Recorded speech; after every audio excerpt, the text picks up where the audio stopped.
For the 57th problem on the second ACT practice test, consider the functions f of x equals the square root of x and g of x equals 7x plus b.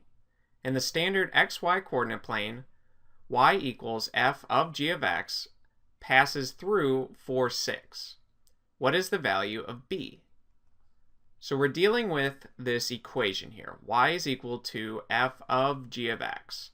And we have these two functions, f of x and g of x. So I'll first start by just rewriting that y is equal to f of g of x.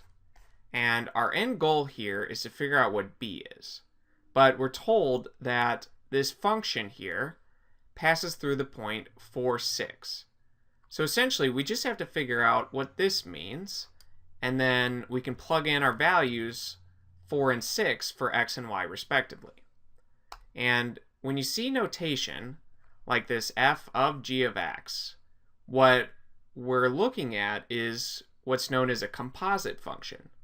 And the way I think about composite functions is essentially we take one function and put it inside of the other. So in this case, g of x is on the inside.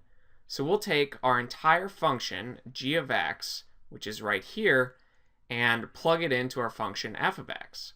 So anywhere you see an x in this function f of x, we're going to replace it with this entire function, g of x, which is just 7x plus b. So let's do that. So we're essentially just replacing this g of x now with 7x plus b. And anywhere we see inside of our function f, this x, anywhere we see x in this function, we're going to replace it with 7x plus b. So y equals f of 7x plus b, but f is just the square root of x, and we're replacing x with 7x plus b.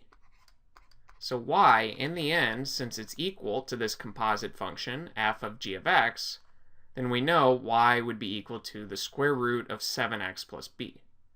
And from here, like I said, all we have to do is recognize that this equation passes through the point 4, 6.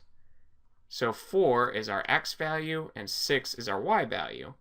And if we plug in our values for x and y, we'll be left with an equation that only involves b. So at that point, we can just solve for b.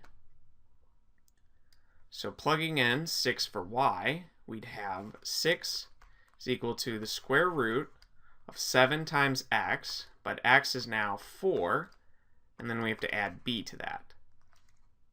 So simplifying underneath the square root, write it over here, we have that 6 is equal to the square root of 28 plus b.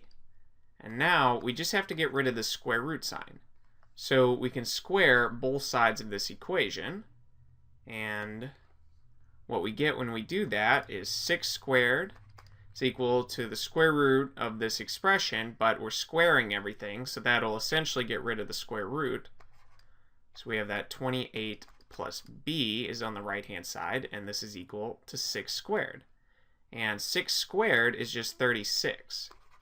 So we have that 36 equals 28 plus b, and if we subtract 28 from each side of this equation, what we get is that 8 is equal to b. So this right here would be our final answer. And you can see that choice letter A is the right answer for this.